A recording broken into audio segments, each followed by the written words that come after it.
But here's another thing I want to show you. I want to show you how easy these forms are. If you go to the VSO office, they actually fill the forms out for you. All you're doing is filling out the form enough so that they can take it, what you've already what you've already put on your forms, and transcribe that into a digital form. But here, let me go ahead and show you this. You want to find this form, you just Google it, and well, first off, let me read you the forms that you're going to need. You're going to need the VA Form 21686C, Declaration of Status of Dependents, a VA Form 210781, Statement in Support of Claim for PTSD, VA Form 21526EZ, Application of Disability Compensation.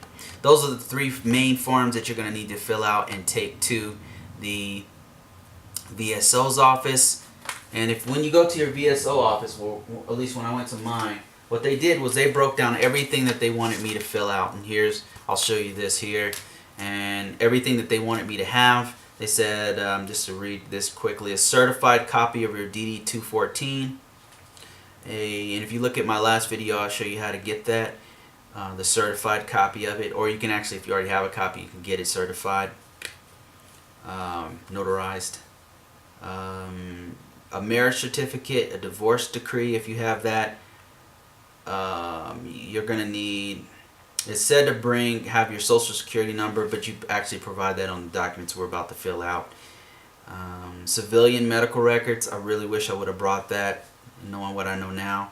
You're going to have to put on the forms your direct deposit and routing number information. They gave me a contact information, and these are just all the forms that they gave me, the ones we're about to go through right now. And you can actually hand print these. It's probably more advisable to just go ahead and write in, but just do it very clearly, because remember, the VSO has to transcribe what you've written down onto the forms. All you're doing is providing them all the information that they have to put in there. So let's go ahead and start. This is the PTSD form. And let's just go ahead and put first name, Bruce B. Brown.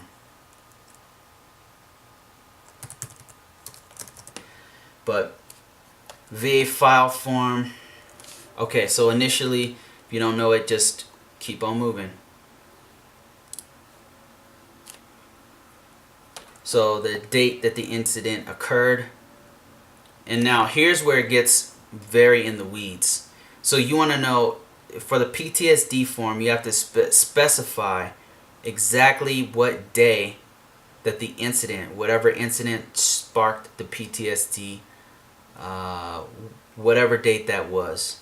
So I'm just going to put a date here. Let me see, it was like 1999, let's say.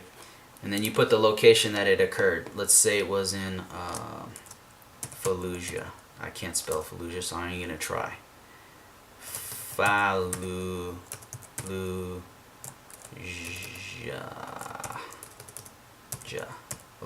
something like that. Fallujah, Iraq. And then you'll put the unit that you were with. Let's say 8th Infantry. And then the date that it occurred. Let's say 6/6/1999 to 8/6/1999. And then with the description, you want to put the who, what, when, where, and why. You want to be very descriptive on what actually occurred. Let's say you were in an explosion. You were hit with an IED. You would want to say that we were coming from our base, the specific name of the base, on this day at this time, and we were on this road, this main access road. Say the actual name of the road, and then you want to say at this time, as approximately 5:15 a.m., we were hit with an explosion that flipped the truck over, and you want to be graphic. If somebody was killed, you want to actually explain that you saw someone actually get killed. You want to be, and I'm sure it's not going to be easy for you to relive some of this stuff or go through it, and maybe you don't even talk about it a lot. I know a lot of guys who've really been through the really traumatic stuff, they don't really talk about it because it's too hard to like keep going over it, You want to be very specific about what happened, down to the most minute detail. And if you have to, don't even type it in here. Write it in if you want to put everything in there. But one thing I learned from being a cop is you want to be very specific about the times. You want to put the who, what, when, where, and why of what happened, like a crime scene. You want to describe it like it's a crime scene.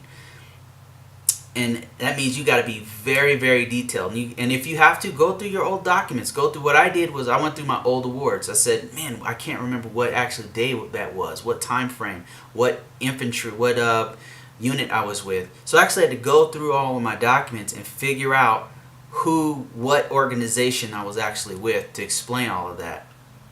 And you just want to be extremely specific on times and dates. Let's go to another form here. So what I've done is I've uploaded each one of these forms into Google Drive. Very useful tool. But if you have Word, that might work. If you're probably going to need some kind of Adobe Reader to actually get in there. You might want to just print it out and print it by hand. But let's go ahead and open this up. No, this isn't the right form. Let's keep going here. Let's go to this form. Another very easy form to fill out. And this is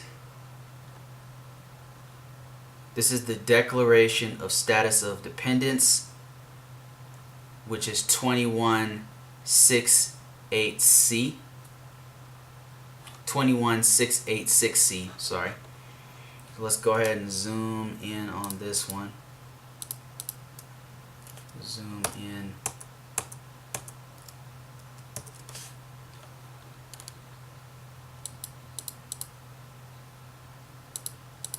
So I can actually fill this one out digitally, but what you would want to do is it's very easy. First name, last name, first name, middle initial, last name, name of the claimant, if it's other than you. So you put your veteran social security number, your mailing address, your email address, whether you're married or divorced. Let's go ahead and do that. The form's not allowing me to put all the stuff in there, but you can find electronic forms where it will allow you to fill out each one of these fields. You can either print it or type it, so don't be discouraged if you can't do this. You can just print it out and then print it by hand. Let's see. So if married spouse's date of birth, you would go ahead and put your current spouse's date of birth in item 5B. Now this next section talks about veterans marriages, and you'd put the number of times you've been married. So for me that was 2. Now I noticed that this one's kind of a big deal. I noticed even when I was talking to the psychologist, he went into details about my divorce. And I think that the reason why is they want to know your current spouse, because that's the person that you're going to take care of along with your kids, and that gives you a little bit more, not really that much more, but a little bit more being married. And then your previous marriages, I think they can determine that your mental state might have affected your marriage, which in a lot of cases it does. If you're not in a good place mentally or emotionally, then it can affect your marriage adversely and then ending in divorce. So I think that that's actually, you definitely want to put that information in there if you were divorced, and it requires it in this particular form. So let's go ahead and put in 7D, we're going to put how the marriage was terminated. We're going to put divorce, and then in 7E we're going to put in the date that it was terminated and the place. Let's keep moving here.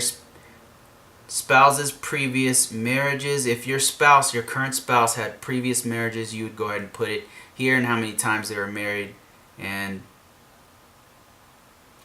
all of that. Let's keep going here.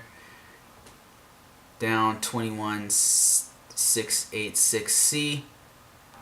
Okay, so is your spouse a veteran? Let's put no here. If she was, then you'd put her VA file number if she had one. Let's keep going.